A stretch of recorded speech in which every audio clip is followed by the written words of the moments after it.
Kamu mau nyari apa?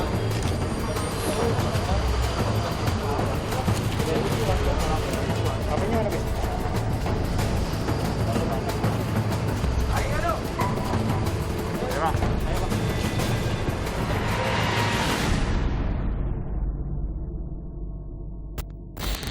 Setelah viral aksi pelaku yang nekat melakukan pencurian ponsel di pos polisi Depok, Jawa Barat. Pelaku melakukan aksinya di Jalan Raya Margonda dengan motif meminta bantuan kepada polisi. Berbekal rekaman CCTV, polisi pun melakukan pencarian dan akhirnya berhasil menemukan pelaku. Lantas, bagaimana kronologi kejadian? Simak terus penelusuran kami hanya di Gelar Perkara. Berdasarkan rekaman kamera pemantau, pelaku melakukan aksi seorang diri. Pada hari itu, pelaku parkirkan sepeda motornya di depan pos polisi. Pelaku merangsek ke dalam pos mengetahui minimnya penjagaan. Di dalam pos polisi, tak butuh waktu lama melihat sebuah telepon genggam di atas meja, pelaku mengambilnya. Pelaku sangat mengetahui ponsel yang dicurinya adalah milik seorang polisi yang sedang bertugas. Dan tanpa disadari, rekaman kamera pemantau menjadi barang bukti penyelidikan mencari keberadaan pelaku.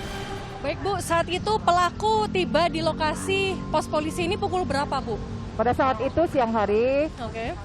ya pukul 11.30 ya. Kemudian pelaku menggunakan kendaraan roda 2 memasuki pos polisi ini dengan memarkirkan di tengah, Oke. seperti ini. Setelah ya. dia parkir, apa yang dilakukan Bu?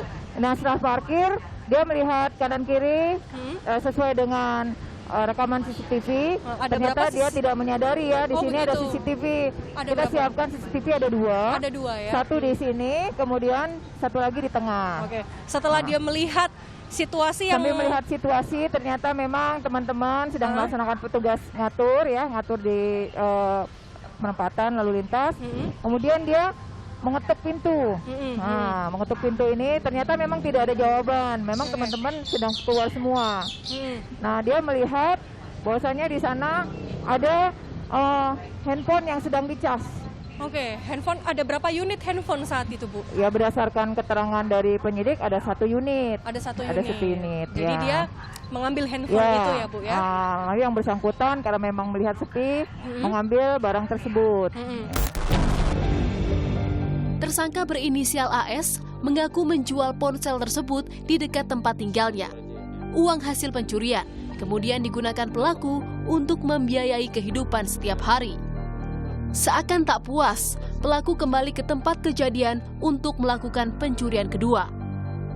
Namun aksinya gagal setelah polisi mengenali wajah dan sepeda motor pelaku. Kapan kamu ngelakuin pencurian di pos polisi Jalan Margonda Raya? Tanggal 13 Mei, Pak. 13 Mei. Dengan cara gimana kamu ngelakuin pencurian tersebut? Coba ceritain kronologinya. Ya, jadi saya datang dari Bekasi ke arah Depok. Gitu tujuannya untuk mencari pekerjaan. Gitu, Pak. Lalu saya ke tempat kerja gitu, ingin menaruh lamaran gitu di Excel Margonda gitu. Ternyata kantornya sudah tidak ada atau tutup gitu. Lalu saya saya lihat bensin saya itu tinggal sedikit gitu. Lalu saya datang ke pos gitu, berpura-pura untuk minta tolong bantuan ke polisi. Akhirnya saya minta tolong sama ke polisi, dapatlah saya uang sebesar 50.000. Lalu saya ke pos ketiga. Di situ ada 3 pos, jadi saya langsung ke pos ketiga. Di tempat TKP itu saya berpura-pura lagi minta tolong bantuan polisi. Lalu saya ngetok-ngetok pintu polisi. Lalu saya tidak ada tanggapan. Lalu saya masuk, saya permisi. Saya lihat ibu polisi sedang istirahat.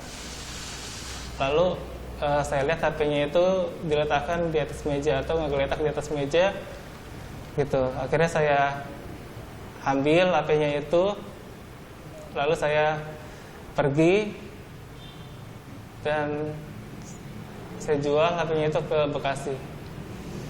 Selain handphone, apa lagi yang kamu curi di pos polisi itu? Hanya handphone saja, Pak. Hanya handphone aja? Iya, Pak. Ah. Berapa handphone yang kamu curi? 1 unit handphone, Pak. 1 unit handphone. Iya. Nggak ada barang lain kamu curi? Tidak ada lagi, Pak. Tidak ada lagi. Terus uang hasil penjualannya kamu gunakan untuk apa? Untuk kebutuhan sehari-hari saya, Pak.